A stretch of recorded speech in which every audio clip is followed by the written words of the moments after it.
Привет! Вот только мы успели стартануть с обзорами смартфонов Vivo, как прилетел еще один китайский бренд Oppo, который к лету 2019 года успел войти в тройку лидеров рынка смартфона, обогнав самого Apple. Вот вам железный пруф по ссылке в описании, а это бюджетник с неймингом A5s всего за $171. В общем, китайцы внедряются к нам с каждым днем все больше и больше. Сейчас будет распаковка, а потом, как обычно, полный обзор. Поехали!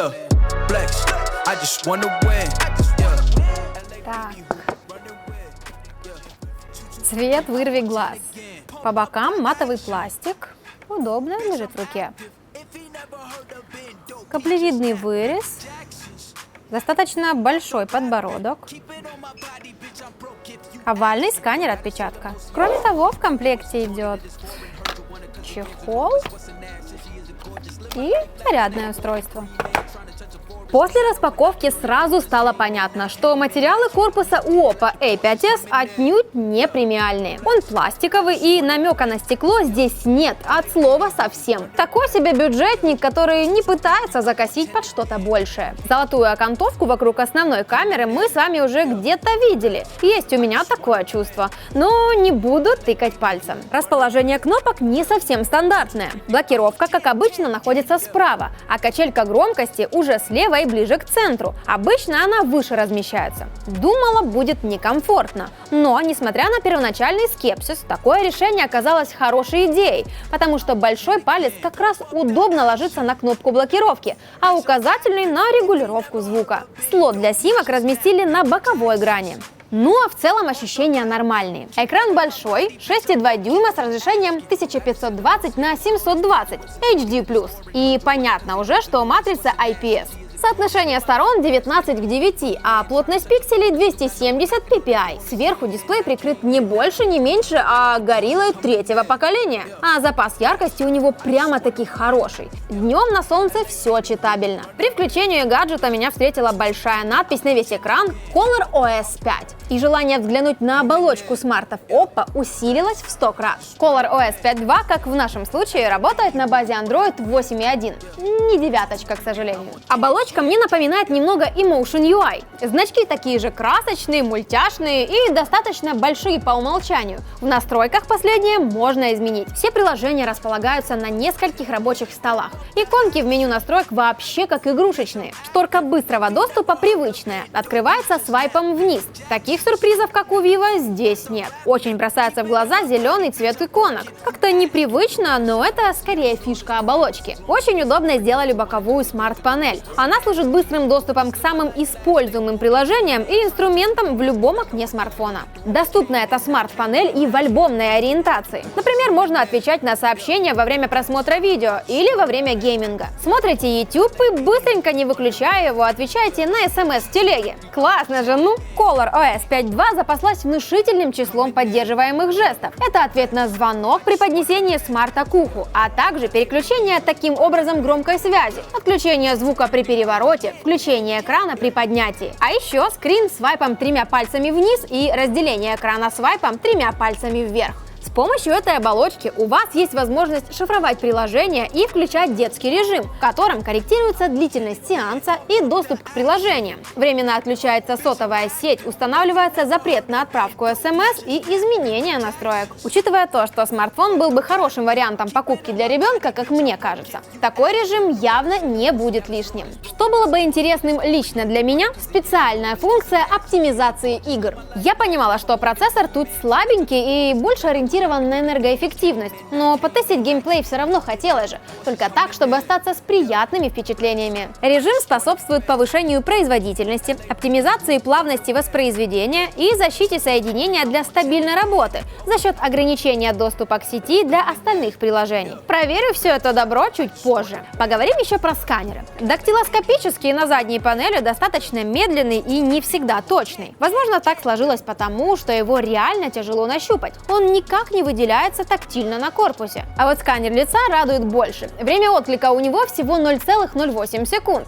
Всегда срабатывает, и с помощью датчика движения в темноте при подъеме смартфон способен самостоятельно включить подсветку и после этого, отсканировав ваше лицо, разблочится. Короче, все активно и без рук. А теперь перейдем к производительности. За железо Oppo A5s отвечает уже знакомый нам в разрезе бюджетников 12-нанометровый MediaTek Helio P35 или MTK MT6765, а за графику PowerVR Rouge GE8320.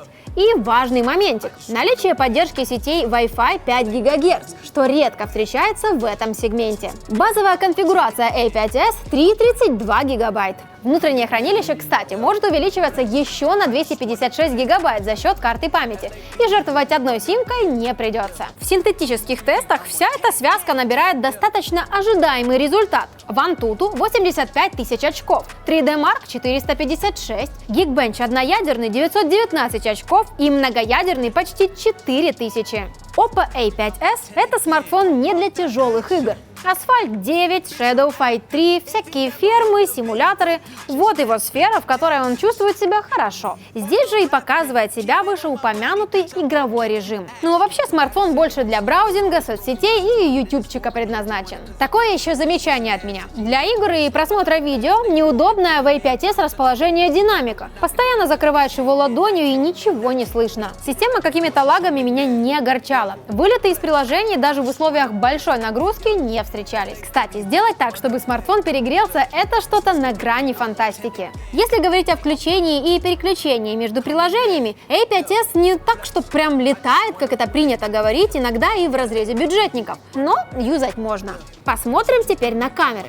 Основных Oppo A5s 2 на 13 мегапикселей f2.2 и на 2 мегапикселя для боке f2.4. Фронтальная всего лишь на 8 мегапикселей с диафрагмой f2.0. Фото, снятые на основной модуль, отличаются мягкой цветопередачей, приближенной к натуральной. Детализация хромает, автофокус иногда может промазать, края снимков тоже бывают размытыми. HDR в основном работает как ИИ, вытягивает контрастность и яркость, обводит контуры. Хотя иногда даже способен и правда расширять динамический диапазон, как это бывает у дорогих и больших сенсоров. На примере фото с елкой. HDR хорошо поработал на экспозиции, и помимо озеленения травы стало лучше видно удаленные объекты и задний план.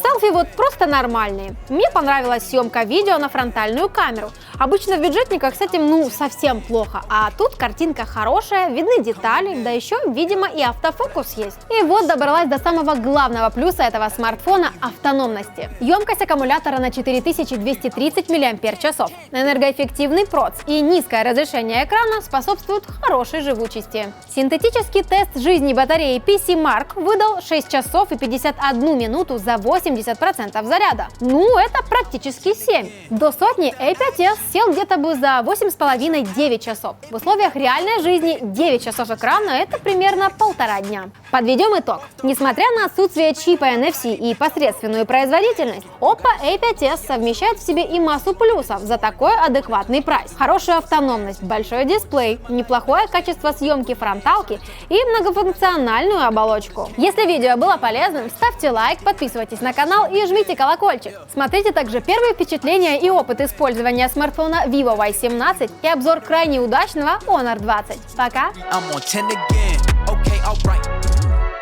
Coming in, yeah, flex.